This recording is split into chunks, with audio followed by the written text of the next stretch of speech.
her alabaster skin is spread across the frame, pillowing out of the silk and curving sharply into her dark hair. The jut of her shoulder blades and the angular tilt of her cocked arm draw the eye irresistibly. So like Alice. She didn't even need to show her face or have a voice to demand complete attention. It had all begun not 6 months before. My chest felt flooded by my own heart. I could hardly speak, hardly breathe the whole way to the hospital, lights flashing over me, my mind careering. They said, "What is your relation to William King?" "What's wrong?" "Are you his wife?" "What's wrong with my brother?" But he was fine. He was fine. I was running down the hospital corridor, shins aching from my heels hitting the floor so hard. I was running when I heard his voice echoing, laughing, saw his downy, taffy-colored hair, his handsome, snubby-nosed profile, his hand rubbing the back of his head as he sat on a gurney, smeary smile on his face. "Lora," he turned, speaking firmly to calm me, to strip the tight fear from my face. Hand out to grab my arm and stop me from plowing clear into him, he said, "I'm fine. I just hit my head, got knocked out, but I'm fine." "Fine," I repeated, as if to fix it. His jacket over his arm, his collar askew, he had, I noted with a shiver, a break of browning blood on his shirt. "Someone hit your car?" "Nah, nearly did, but I swerved out of the way. The driver kept going off the road and into a telephone pole. I stopped to help her, and while I was trying to get her out of her car, another car rear-ended it and knocked us both down. It was some show." He laughed when he said it, which was how I knew the driver was young and pretty and troubling and helpless, all of which seemed suddenly to me to be just what he wanted, what he had been waiting for all along. It happened just like that. I realized it about him just like that, without ever having thought it before. "Is she all right?" "She had a concussion, but she's okay. She sprained her wrist trying to break her fall." He touched his own wrist as he said it, with great delicacy. This gesture confirmed it all. "Why did she veer off the road? What was wrong with her?" "Wrong? I don't know. I never even—" When the sergeant came by to get more details for his report, he told us that the woman, Alice Steele, would be released momentarily. I asked him if she had been drinking, and he said he didn't think so. "No, definitely not. She was completely coherent," my brother assured us both. The young sergeant respectfully nodded. Her eyebrows, plucked and curvilinear like a movie star's, danced around as she spoke. My, how embarrassing! Not just embarrassing, but unforgivable, her actions were. She never should have been driving after taking a sedative, even if it was hours before, and never should have been driving on such a crowded road when she was so upset and crying over some complications in her life, and with a rush to get to her friend Patsy's apartment because Patsy's boyfriend had hit her in the face with an ashtray. And, oh God, she wondered, what had happened to Patsy since she was never able to get there because of the accident? Would Patsy be all right? If there were scars, her modeling career would end in a heartbeat, and that would mean more trouble for Patsy, who'd had more than her share already. Watching, listening, I imagined that this would be how this new woman in my brother's life would always talk, would always be.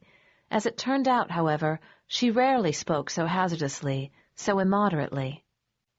She had a small wound on her forehead, like a scarlet lip.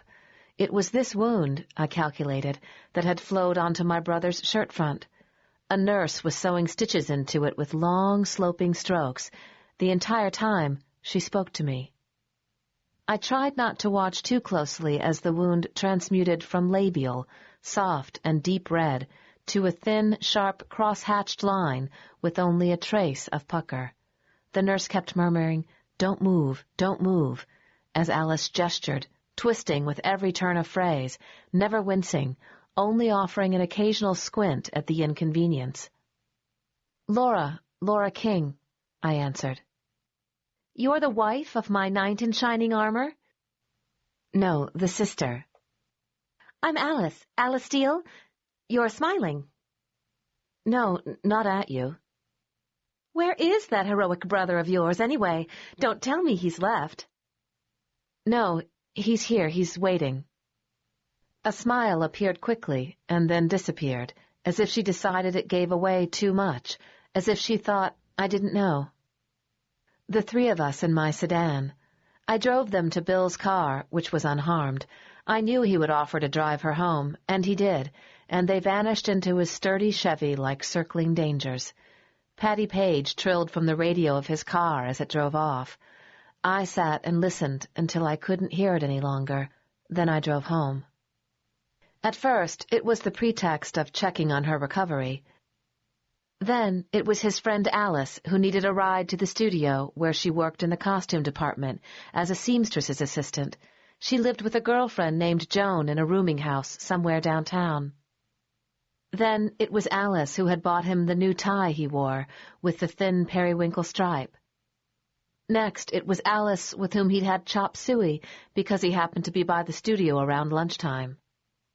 At last, it was Alice over for dinner, wearing a gold blouse and heels, and bringing a basket of pomegranates spiced with rum. I prepared ham with pineapple rings and scalloped potatoes, and a bowl of green beans with butter. Alice smoked through the whole meal, sipping elegantly from her glass and seeming to eat, but never getting any closer to the bottom of her plate. She listened to my brother avidly, eyes shimmering, and complimented me on everything, her shoe dangling from her foot, faintly, but ceaselessly. It would be true in all the time I knew Alice that she would never, ever stop moving. She asked many questions about our childhood, the different places we'd lived, our favorite homes, how we'd ended up in California, and why we'd stayed. She asked me if I enjoyed teaching high school and how we'd found such a lovely house and if we liked living away from downtown Los Angeles. She asked me where I got my hair done and if I sewed and whether I enjoyed having a yard because she had always lived in apartments and had never had more than a potted plant and no green thumb besides. But who cares about all that? Tell me instead about how you keep such lovely petunias in this dry weather, and does Bill help at all, or is he too busy playing cops and robbers? With a wink and blinding smile toward my rapt brother. Chapter 2. 5 months to the day after they met, they decided to marry. The night they told me, I remember there had been a tug over my eye all day, a persistent twitch that wouldn't give. Driving to the restaurant to meet them, I feared the twitch would come at the wrong moment and send me headlong into oncoming traffic. As I walked in, she was facing my freshly shaved and bright-faced brother, who was all shine and smile. I saw her shoulders rise like a blooming heart out of an hourglass puce-colored dress. He was towering over her, and she was adjusting his pocket square with dainty fingers. From the shimmer lining my dear brother's face, from the tightness in his eyes, I knew it was long over. The day before they were married, we moved Alice's things from the rooming house in which she'd been living for over a year. It was a large place in Bunker Hill, a house that had once been very grand and now had turned shaggy, with a bucket of sand for cigarettes at the foot of its spiraling mahogany staircase. Apparently, Bill had been trying to get her to move out since he first visited her there. "I know places like this. I spend days knocking down the doors of places like this," he had told her. "It's no place for you." But according to him, she only laughed and touched his arm and said he should have seen her last place, in a bungalow court where, the first night she spent there, a man stabbed his girlfriend in the stomach with her knitting needle, or a fork, she couldn't remember which. She was all right, Alice had assured him. It wasn't deep. When we helped her pack up, I noticed how many clothes Alice had, and how immaculately she kept them, soft sweaters nestled in stacks of plastic sleeves, hat boxes interlocked like puzzle pieces in the top of her closet, shoes and felt bags, heels stroked in cotton tufts to keep them from being scratched by the hanging shoe tree, dresses with pillowy skirts tamed by sweeping curls of tissue paper or shells of crinkly crepe. Alice smiled warmly as I marveled at each glorious confection. She said she accumulated most of the clothes from her work at the studio. The seamstresses